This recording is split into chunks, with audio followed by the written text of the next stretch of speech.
चित्रकूट के घाट पर भई संतन की भीड़, तुलसीदास चंदन घिसे, तिलक करे रघुवीर।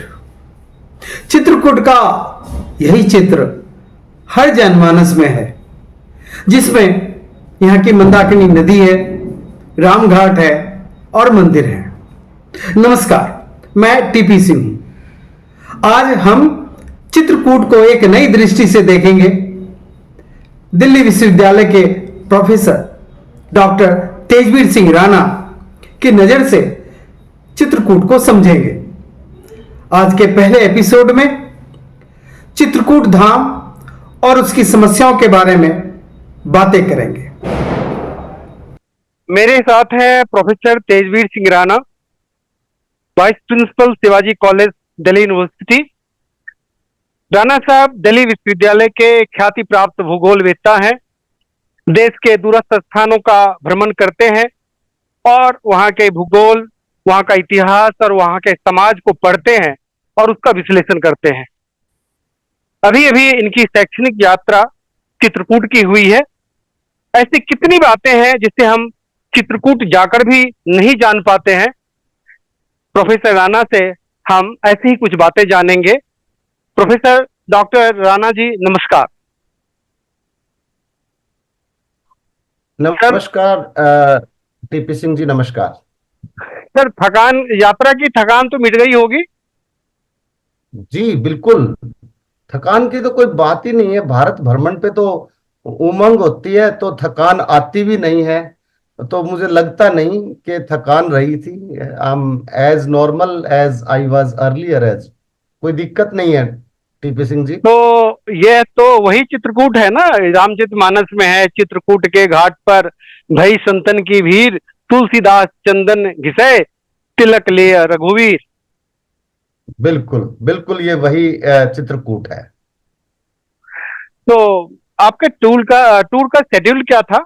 मैं थोड़ा सा बता दूं, ये दिल्ली यूनिवर्सिटी का undergrad course BA honours geography के बच्चे Shivaji college university of Delhi से अपने कोर्स करिकुलम के तहत एक्सपीरियंशियल लर्निंग के लिए एक आउटरीच प्रोग्राम होता है, फील्ड विजिट होती है और वो एक स्टडी टूर करते हैं और किसी विषय विशेष पर कार्य करते हैं फील्ड में जाके।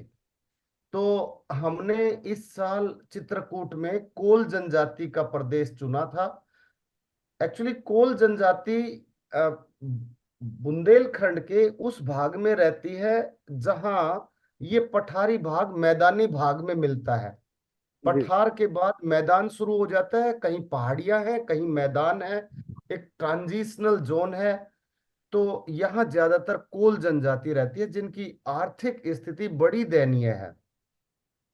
अगर आप थोड़ा सा समय दें तो मैं आपको बताऊं, जी कोल जी। जनजाति उत्तर प्रदेश और मध्य प्रदेश दोनों में, क्योंकि चित्रकूट आधा ये जो प्रदेश है, आधा सतना मध्य प्रदेश में पड़ता है और आधा ये प्रदेश उत्तर प्रदेश में पड़ता है।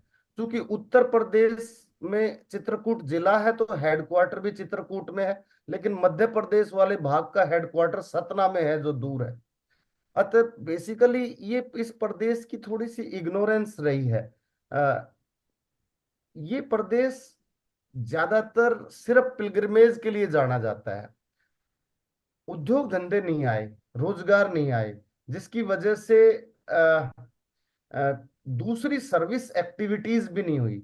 सिर्फ पिलग्रिमेज, तीर्थाटन, तीर्थ यात्रा से संबंधित कार्य हुए, जिससे समाज में आर्थिक विकास नहीं हो सकता और ना हुआ है इस प्रदेश का। मैं लगभग 55 स्टूडेंट्स और 3 टीचर को लेके, हम 3 टीचर लगभग हम 58 कुल थे सदस्य। हम 29 सितंबर को यहाँ से गए और 5 अक्टूबर तक वहां रहे। इस दौरान जब शहर में गए चित्रकूट में, तो उस शहर में सच्चाई यह है कि चित्रकूट शहर में गंदगी का आलम बहुत ज्यादा है। एक मंदाकिनी नदी है जिसमें बहुत लिमिटेड वाटर आता है, थोड़ा सा, जिसमें इतना सिल्ट है कि अगर उसमें बोट में चलते हैं तो बोट भी सिल्ट में धंस जाती है।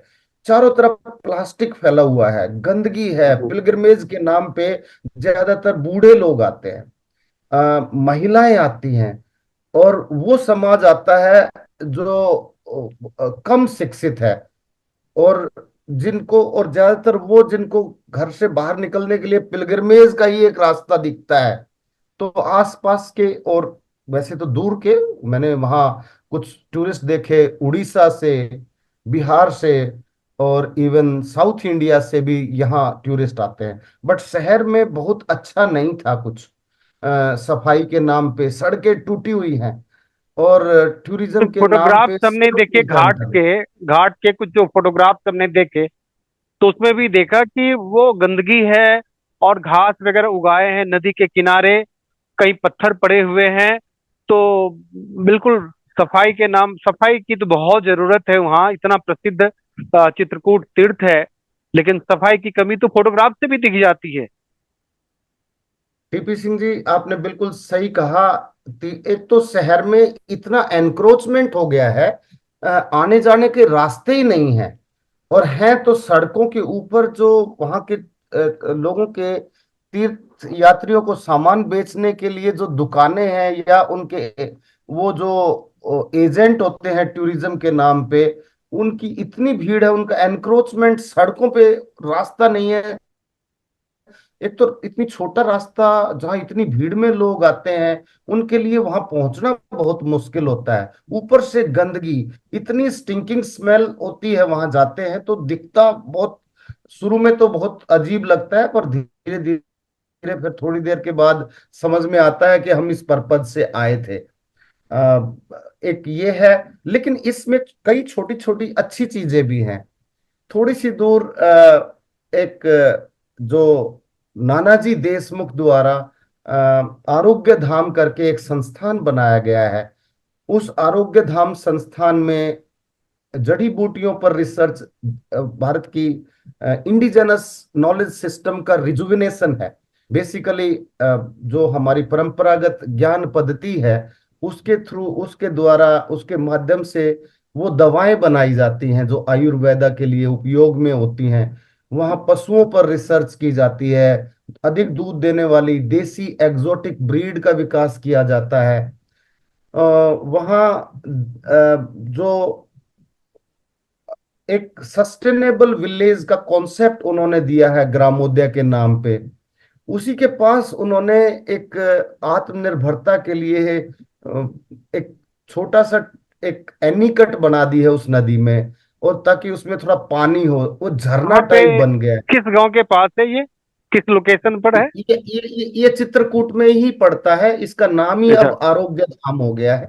ये अच्छा। स्वर्गीय प्रसिद्ध स्वाम समाज सेवी श्री नानाजी देशमुख द्वारा बनाया गया था, और ये सचमुच एक आदर्श गांव का एक नजारा पेश करता है। इनकी सहायता तब पता चली मुझे जब मैं गांव में गया। एक्चुअली मैं ये बताना चाहता था, इन्होंने क्या किया है, एक नदी पर, मंदाकिनी में तो वैसे पानी तो ज्यादा नहीं आता इस नदी में, इस छोटी सी नदी है, इसको मंदाकिनी कहते हैं, जो बाद में यमुना में मिल जाती है। इसी घाट की जो बात करते हैं, भगवान राम के साथ जोड़ते हैं। इस नदी पर एनीकट बनाने से एक छोटा सा झरना बन गया है। वो इतना बढ़िया टूरिज्म सेंटर बन गया है, जिसकी वजह से प्रत्येक टूरिस्ट, चाहे राम घाट ना जाए, लेकिन इस आरोग्य धाम जरूर आता है। ये एक सिटी में सबसे बढ़िया मुझे लगा। लेकिन यहाँ भी सफाई नाम की कोई चीज नहीं थी, प्लास्टिक की भरमार थी, और टूरिस्ट के बैठने का स्थान नहीं था, और जो हरियाली, जो पेड़ होते हैं ना, उनको भी काट दिया गया है, सब पक्का बना दिया गया है। जो प्राकृतिक नजारे हैं ना, उनमें कमी आई है। दूसरा, यहाँ की एंट्री बहुत मुश्किल है। आरोग्य धाम जाने के लिए तो इतनी छोटी नैरो एंट्री, एक तो गलियां छोटी, ऊपर से सब लोगों ने ऐसा लगता है सिर्फ स्कूटर ही जा सकता है, कारें भी मुश्किल से जाती हैं। बाकी वहां ये जो झरना बनाया है आरोग्य धाम के पास, ये एक बहुत ही रमणीय स्थान है। इसको देख के मन आनंदित हो जाता है। ये सिटी की बात है जी। अभी कुछ आपने कहा कि यहाँ पे दो, यूपी और मध्य प्रदेश, दोनों का जुरिडिक्शन इस सिटी में मिलता है। तो आप जो इतनी समस्याएं बता रहे हैं, क्या इसी कारण से तो नहीं है कि दो राज्यों के जुरिडिक्शन यहाँ मिलते हैं और कोई भी राज्य इस पर ध्यान नहीं दे पा रहा है? बिल्कुल टीपी सिंह जी, स्थिति ये है कि ये शहर है ना, इसके बिल्कुल बीचों बीच से एक पतली रेखा है, जो हमें पता नहीं चलता कब हम यूपी में हैं और कब हम एमपी में आ गए, मध्य प्रदेश में आ गए। और जो लोग भी रहते हैं वो एक ही शहर के बिल्कुल बीचों बीच से, राम घाट है, आधा राम घाट, जिसपे रामचंद्र जी का जो अभी आपने दोहा सुनाया, हम्म। वो आधा उत्तर प्रदेश में और आधा मध्य प्रदेश में है। इवन राम घाट के ऊपर से ब्रिज है, जिधर हनुमान जी का स्टैच्यू है वो तो हम्म। उत्तर प्रदेश में है, जिधर तुलसीदास जी का स्टैच्यू है सामने ही बिल्कुल, वो मध्य प्रदेश में है। तो ये बड़ा ही दुविधाजनक है। खैर वो तो अलग बात है एडमिनिस्ट्रेटिव, लेकिन मुझे ये लगता है जब दो राज्य हैं तो दोनों सड़कें कौन बनाए, हम्म। सुविधाएं कौन दे, उसका लाभ किस राज्य के लोगों को मिलेगा, और किस राज्य का, जो एक शहर दो भागों में बटा होता है ना, उन generally transitional zone always sufferer होते हैं, वो हर तरह से फ्रेजाइल होते हैं। इसीलिए वहां की जो स्थिति है, मुझे लगता है ये एडमिनिस्ट्रेटिव दो ज्यूरिस्डिक्शन होने की वजह से है। दोनों की म्युनिसिपैलिटी की हालत अच्छी नहीं है। मुझे लगता नहीं कि नगर पालिका के पास इतना भी पैसा होगा कि सफाई कर्मचारियों को वो सैलरी दे पाए। अ, ये बहुत सारे कारण हो सकते हैं, लेकिन एक ही स्थान दो ज्यूरिस्डिक्शन में आने का ऑलवेज बिल्कुल। उसका विकास पर प्रभाव पड़ता है, और जो साफ साफ दिख भी रहा है। मुझे लगता है ऐसा किसी और सिटी के साथ नहीं होगा, मतलब ये ऐसी स्थिति जो कि चित्रकूट के साथ है, कि चित्रकूट सिटी दो राज्यों के बीच में बटी हुई है। और जी निश्चित रूप जी। से, और मैं ये सोचता हूँ कि अगर ऐसी स्थिति है तो सरकारों को तो जरूर ध्यान देना चाहिए कि वो जो भी समझौता उसको करके किसी एक राज्य के साथ उसको जोड़ दे, ताकि चित्रकूट का विकास हो। इतना प्रसिद्ध स्थान है चित्रकूट, उसका विकास सही तरीके से हो। कुछ न कुछ उपाय तो जरूर करना चाहिए स्टेट गवर्नमेंट को और केंद्र सरकार को भी इस संदर्भ में। Right right.